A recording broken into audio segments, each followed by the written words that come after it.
All right, I think we have Jude, Comrade Margaret back on the line. Let's try it one more time. Hello, Comrade. Yeah, hello.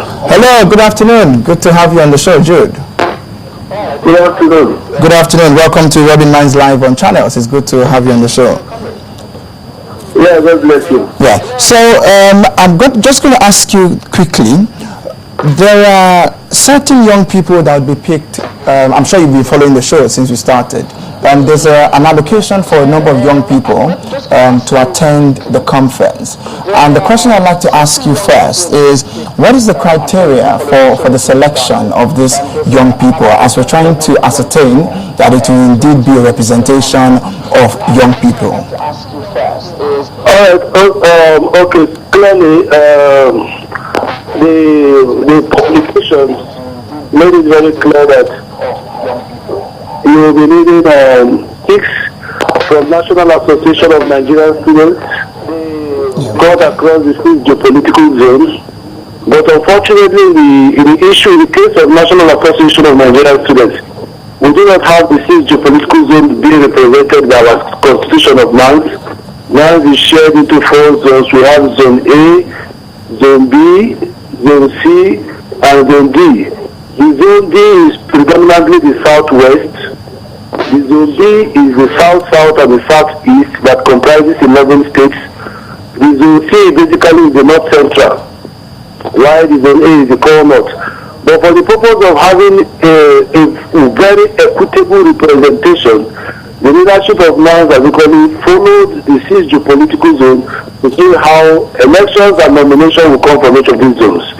And that's the president of NANS will be forwarding the list within the next couple of days, because like I discussed with them, the list is expected on or before the 18th of this February.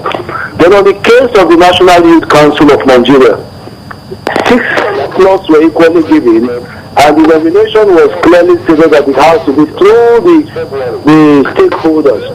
So I equally advise that they should go to their respective zones, conduct elections among themselves.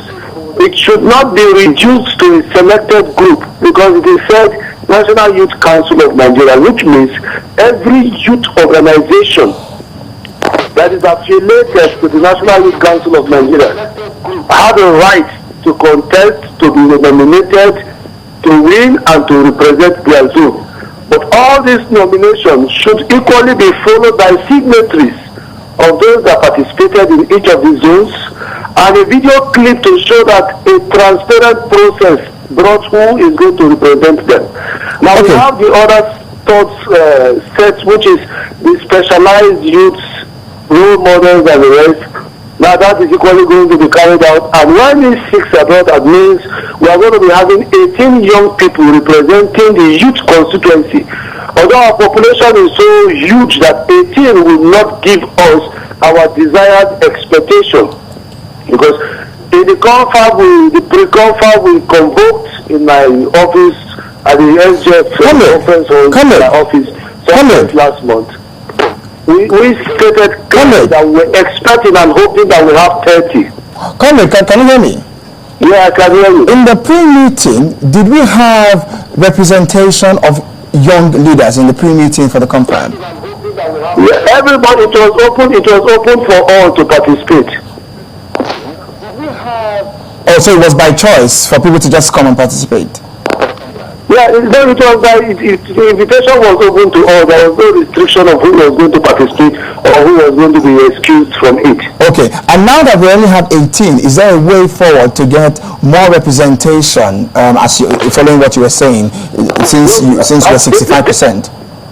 Yeah, the first thing is, like I have always mentioned, is that we are grateful to Mr. President to have at least given all the space in the nomination of the criteria for us to produce who will represent us. That is one. I remember some time ago when they were discussing about Vision 2020 and the confabs in an administration before today.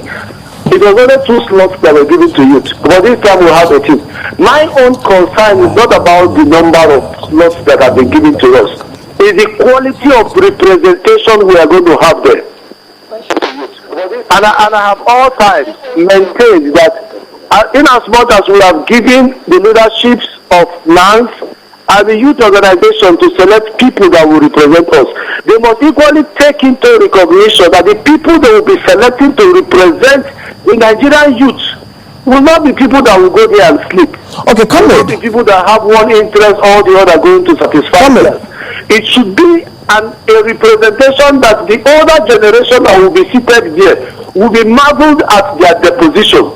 Okay, come on, let me ask you. Make them know that the generations of ours today, we are prepared and we are matured enough to be saddled with responsibility. This is the kind of quality of representation I am hoping and praying that they will send from their respective zones to represent the youth, because it will amount to the highest level of embarrassment. Comrade, if even haven't got. Okay, comrade, comrade. Can you hear me, comrade? I can hear you. Okay, all right, comrade. I need to ask you two final questions, and please, if you just help me be very quick, just very brief as possible, as we need to also take on other phone calls. I have to stop on the road to answer this question. Thank you so much. Thank you for being kind. So the question I need to ask you is: do you believe that the national conference will bring resolutions that will help Nigeria be better? Do you sincerely believe that it's a sincere project and that it will indeed bring good deeds? You know, will it bring resolutions that will better the country? Just a very simple question. Answer. Yeah, I will give you a direct answer to it. Yeah, the first direct answer I'm giving to this is the fact that we must all agree that Mr. President is sincere about the process. The first thing that can move us from where we are to where we hope to get to is sincerity of purpose, and that Mr. President has demonstrated. Okay, the next one. Now the next thing is the willingness of the Nigerian people. The Nigerian people accepting the fact that our strength lies in our numbers. Okay, great. Great. And our numbers can be harnessed into productive usage to restore the integrity of our country. Excellent. Now, Bisola has a question. Bisola has a question for you, which is the final question, and then we can take the other phone call. So the final question, Bisola has a question. Comrade Jude, can you hear me? Yeah, I can hear you, madam. Okay. First thing is, I think it is absolutely out of place to ask that we be grateful for something that should be our right. By the fact of our demographic strength, it is our right to ensure adequate representation. We should not be grateful to anybody for giving us that opportunity. That is the first thing that I want to correct. Then secondly, who exactly decides who or what an outstanding youth is? The criteria, how will they be met? Because I believe the remaining 6 youths will be chosen at the prerogative of the federal government, and at the end of the day, there might be people that we, the Nigerian youths, do not deem as outstanding or worthy of being role models. And then, for all intents and purposes, how many Nigerian youths are actually aware of the existence of the Youth Council? I am, but then definitely not everyone is. So I think it's absolutely unfair. The representation we're getting, everybody knows where NANS is. NANS is practically, NANS will be on the side of the federal government. There's no two ways about that. So how, as far as qualitative representation is concerned, I believe that youth representation at that conference is going to be woeful and it's going to be dismal. Because the people that we're looking at, I don't believe they're going to represent us, and that's all I have to say about that. The question now is, how exactly do we ensure that the remaining 6 people who could actually be the hope for youth now will actually be worthy of representing us? That is the question now, please. Thank you. Now, you see, first let me correct an impression from you, young lady.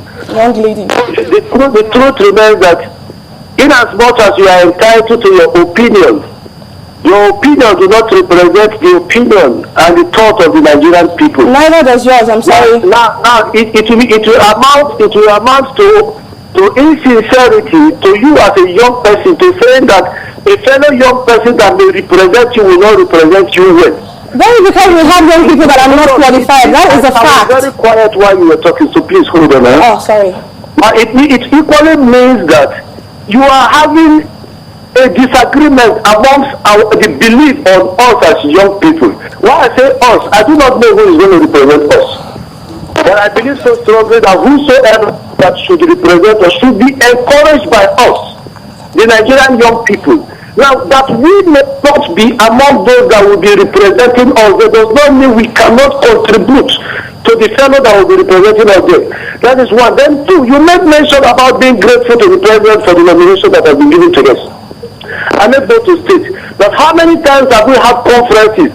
How many times have we had government in the past convoke issues that bother on the entirety of the Nigerian people? And that has youth and students be taken into consideration. Even as it is that we have not gotten our numbers, numerical strength to represent us, we should first say we are grateful for the one that has been given to us. So we take another step further to ask. The mentality of being grateful is the problem with the youth movement in this country. The mentality of having to be grateful to people for giving us what is our right is the problem with the youth movement in this country. The fact that you work for the president does not mean that you should fail to be objective. I have every reason to say what I said, and you cannot shut me up. Hello, comrade. Okay, good. Okay, I think we lost Comrade Judy Magwa as the conversation got heated.